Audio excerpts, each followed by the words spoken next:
يرفع الله الذين آمنوا منكم والذين أوتوا العلم درجات والله بما تعملون خبير. Ceramah tarwih yang insyaallah akan dibawakan oleh santri Muhammad Jahidil Arif Salam. Bismillah. Assalamualaikum warahmatullahi wabarakatuh. Innal hamdalillah nahmaduhu wa nasta'inuhu wa nastaghfir wa na'udzu billahi min shururi anfusina wa min sayyiati a'malina may yahdihillahu fala mudilla lahu wa man yudlil fala hadiya lahu.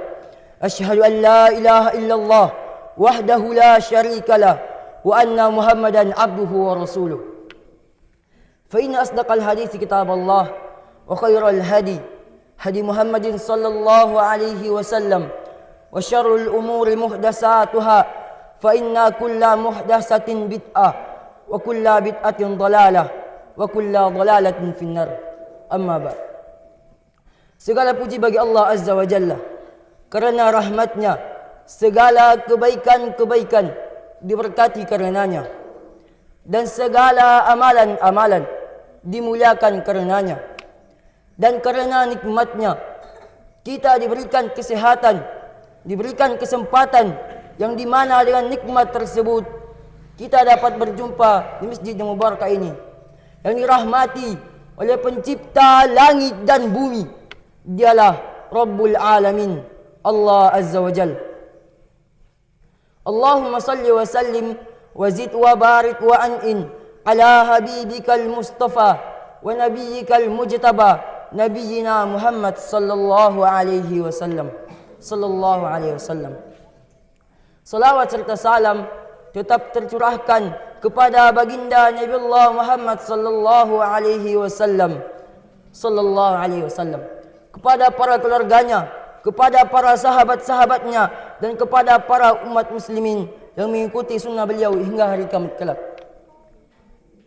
Semoga selawat serta salam tetap tersebar di lisan kaum muslimin, yang dimana dengan selawat tersebut maka di akhirat kelak kita akan mendapatkan syafaat dari baginda Nabiullah Muhammad sallallahu alaihi wasallam. Dan hadirin para jamaah, tiada suatu kerugian yang kita dapatkan ketika kita memperbanyak selawat. Bahkan Rasulullah sallallahu alaihi wasallam bersabda, "Man shalla alayya salatan sallallahu alaihi biha asyran." Barang siapa yang bersalawat kepadaku satu kali, maksudnya kepada baginda Nabiullah Muhammad sallallahu alaihi wasallam satu kali, maka Allah Subhanahu wa taala akan bersalawat kepadanya 10 kali. Hadirin yang dirahmati Allah Subhanahu wa taala, insyaallah pada malam yang mulia ini saya akan membawakan ceramah yang berjudul Dahsyatnya Kuburan. Dari Abdullah bin Ubaid, dia berkata, telah datang kabar kepadaku bahawa ketika mayat telah diturunkan ke dalam kuburannya, dia mendengar suara langkah kaki orang yang melayatinya. Tak ada yang mengajaknya berbicara pertama kali selain kuburannya. Dan Allah Subhanahu wa taala menciptakan lisan bagi kuburan, hingga kuburan itu berkata, "Wahai anak Adam, bagaimana kamu bisa melupakanku? Bukankah kamu telah mengetahui aku adalah tempat yang dipenuhi binatang-binatang tanah, dan satu-satunya tempat yang mengerikan bagimu?" Dan Muhammad bin Ubay dia berkata, telah sampai kabar kepadaku seseorang yang di dalam kuburan mendapatkan azab dan sesuatu yang dibencinya. Hadirin yang dirahmati Allah Subhanahu wa taala. Dan tidak lama kemudian datanglah 2 malaikat kepadanya. Dan 2 malaikat tersebut menanyakan tentang 3 perkara. Dan salah satu dari malaikat tersebut menanyakan, siapakah Tuhanmu? Jika dia orang mukmin, dia akan menjawab, Allah Subhanahu wa taala adalah Tuhanku. Malaikat itu bertanya lagi, dan siapakah nabimu? Dia menjawab, aku bersaksi bahawa dia adalah hamba Allah dan utusannya. Malaikat itu bertanya lagi, dan apakah kitabmu? Dia menjawab, Al-Quran adalah kitabku. Dan sebaliknya pula, ketika malaikat tersebut menanyakan, siapakah Tuhanmu? Jika dia orang munafik, orang kafir, dia akan menjawab, aku tidak tahu. Malaikat itu bertanya lagi, dan siapakah nabimu? Dia menjawab, aku tidak tahu. Malaikat itu bertanya lagi, dan apakah kitabmu? Dia menjawab dengan nada yang tinggi, aku tidak tahu. Dan malaikat itu pun marah dan mengatakan, engkau tidak tahu?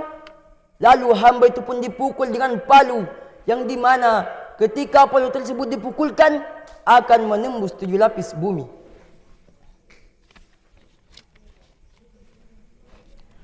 Dan dia menjerit keras sampai-sampai semua makhluk di sekitarnya mendengar jeritan tersebut kecuali jin dan manusia. Hadirin yang dirahmati Allah Subhanahu wa taala. Dan ketika kita dibangkitkan dari kubur kita, tak kala kita menuju ke padang mahsyar melalui pembagian rapor, dan semua amal akan ditimbang. Dan setelah itu kita akan mendekati sirat. Dan sebelum sirat itu diletakkan, Allah Subhanahu wa taala akan mendatangkan neraka Jahannam. Di surah Al-Fajr ayat 23, Allah Subhanahu wa taala mengatakan, waji'a yawma izin bi jahannam yawma izi yatazakkarul insanu wa anna lahu dzikra.